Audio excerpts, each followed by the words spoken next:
Welcome to Trading Lounge and the US indices for Friday, August 27th, and starting with the weekly chart here. I'll just move through quickly because we've been through this story many times. I'm looking at a count that can take us quite high as wave 3, longer than wave 1, but also too we need to have a look at the NASDAQ count, which can also have a count in much closer here as well. So we'll be looking at two counts here for this. So let's just go straight into this. So this particular count here takes us to this wave 3 here really quite quickly. So from this low here, we're just looking for just a few more little moves up here, which we'll have a little bit of a look at. And on the longer term trend, that would be this one here, which will take us even higher, much higher still. So there's a good case for both of them. You know, when we look at, let's just have a quick look. This is the S&P 500 here, the mid caps. So this is coming out of this correction here, and it's moving up here. So that would be in line with banks. I was looking at BAC here.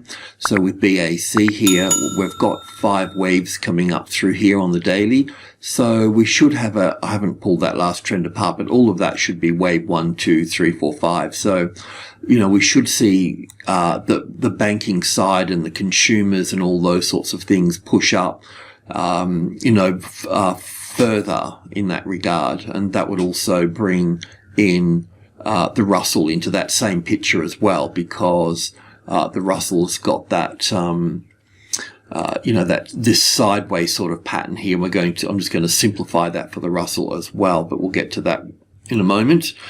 So yeah, they're just saying that with the banks, there's a good case that we can move much higher, but I just really want to really work this shorter term count here, where we've got 1 and 2 and 3, which is going to be down here further, and wave 4 and wave 5 coming in through this little area here. So yeah, I don't know which one is correct, but I just want to be cautious at this particular point, and we'll line that up with the with the NASDAQ as well. So let's just go back to this particular count that's just finishing off in here for this one here, and we'll go to the intraday.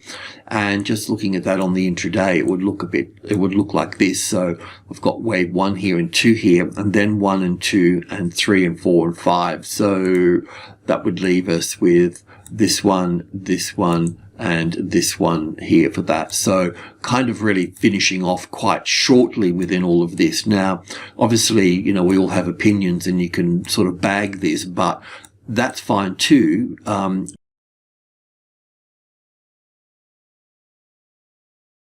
But my point being with all of this is that we'll count 1, 2, 3, 4, 5 to here, and then we'll have a correction, and then we'll count another 5 through here. Now, it may take us higher and all the rest of it, but we're just going to follow this structure, and that means we can be cautious at that point. It just means that we just take a breath and just observe and see what's happening elsewhere at that particular point. Okay, that's all it means. So it's a very, very conservative count, but it's just something that we need to work through. That's as simple as that. So on the 1 hour chart,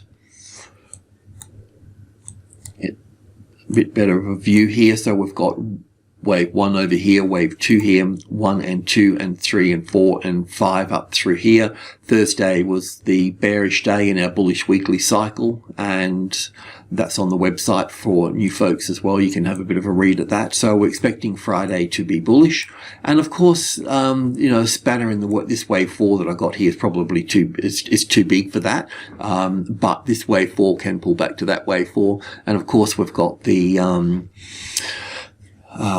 Jackson Hole situation as well. So yeah, that is that. But let's just move in and have a look at this on, I think we're on 100 ticks for this as well, just for a bit more detail in here. Is that enough? Yeah, that's enough. So this is what we've been tracking to the upside this week. So we had wave 1 and ABC for wave 2, and had this strong move up here, which had us 1 and 2, and then 1, 2, 3, 4, 5 for the little third wave in here. Then we're looking for the fourth wave here, and then the fifth wave in here, a little bit sort of shorter. Now we've got the fourth wave in play.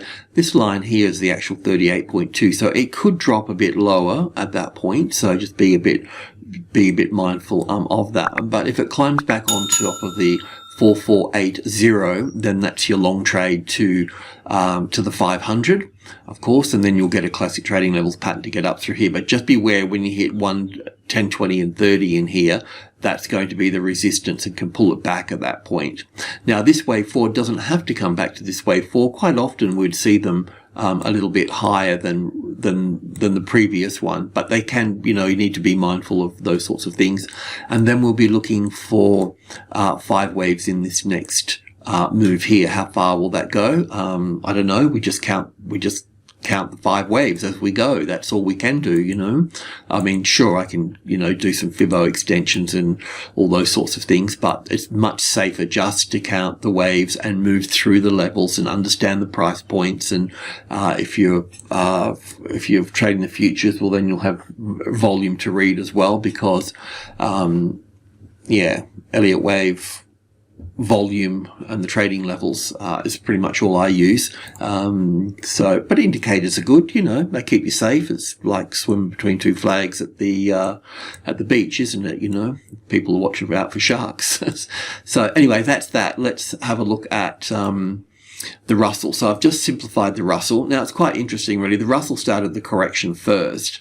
The S&P500 was, I think, on the 10th of May or something, and the banks also, I think June or vice versa, May, June.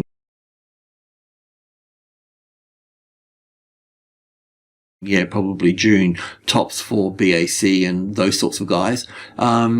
So yeah, look, I know that's the high. I know these are overlapping wave structures. I know it's corrective. I know that it can be counted in different ways. I could get a triangle out of it as well. So I'm a little bit unsure. So we're just focusing on this here. This 50-60% retracement level is from this previous top over here. Looking at that, so there's going to be resistance there anyway. We copped that before, isn't it? So we're going to get some sort of resistance here, but we want to find that resistance as the support at some point along the way. So let's just bring in some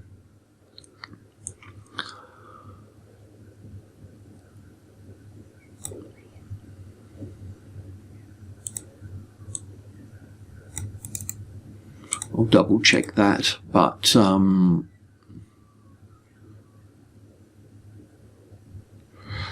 having a look at this structure.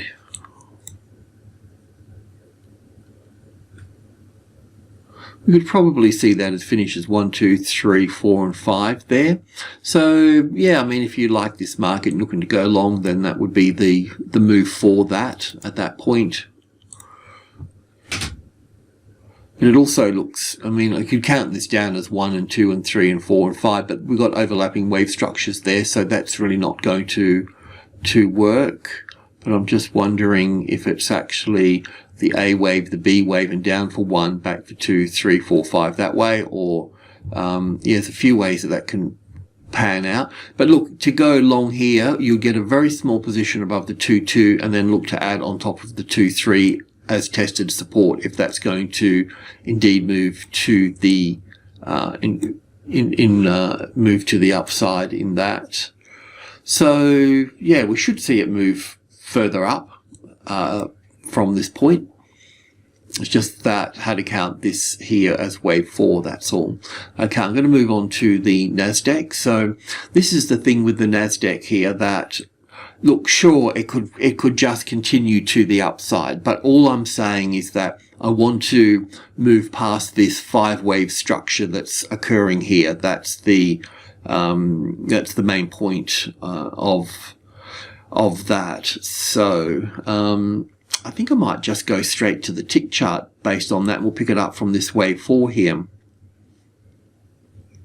We've got this stochastic sort of edging in a sell signal there as well. So let's just cut to the chase on this.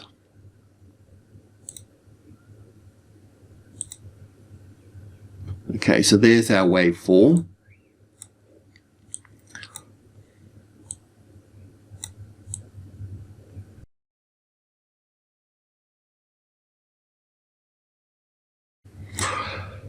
So yeah, I just think we just need to follow this up as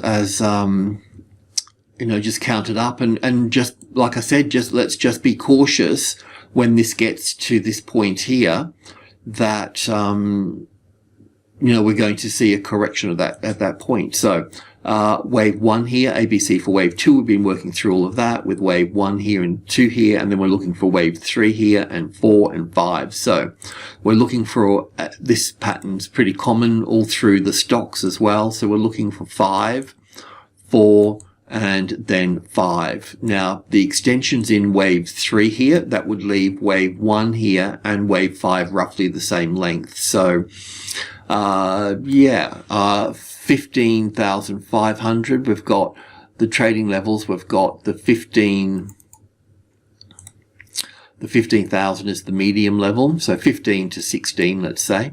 We've got 1, 2, 3, 5, and 8. So with that, we can also put in, when we're talking about number 8 here, we're talking about group 2. So we talk about the 65 number, which will be 650 here. If I can just get this close without churning up too much time, that will do. And the 720 in there also. So all of that is group 2. So that makes quite a nice target, I think, for where we could sort of head up to at that point. Okay, so if you wanted to trade long for this market, then really just, you know, you can do a better line than I can through here. You'd want to do that, or at least take that, add to the position at that point there. There's going to be a bit of vibration at the 400, of course, because it's the old high here. So expect that. But once that becomes the support with a little classic trading levels pattern to the upside, something like this at 400, the arrival, the reaction, the ABC, and then support, you can look to add to that position again and then take it up to the 500 and exit at that point, if you're a short-term trader, that is. Alrighty, I'll leave it at that. So, just to rehash this a little bit, the bullish weekly cycle normally has Thursday as the bear day, leaving Friday and Monday as the positive days. Of course, the spanner in the works is the Jackson Hole information coming out over the weekend. So having positions in the market is a bit of a bet. You know, the only difference between horse racing and trading is that you can control the risk here. I mean, once the horse goes out the gate, well then, there's nothing you can do about it, is there? But with trading, this, you're in control, not the market. So market's the boss, but you're in control of yourself. Alrighty, I'll leave it at that. Cheers.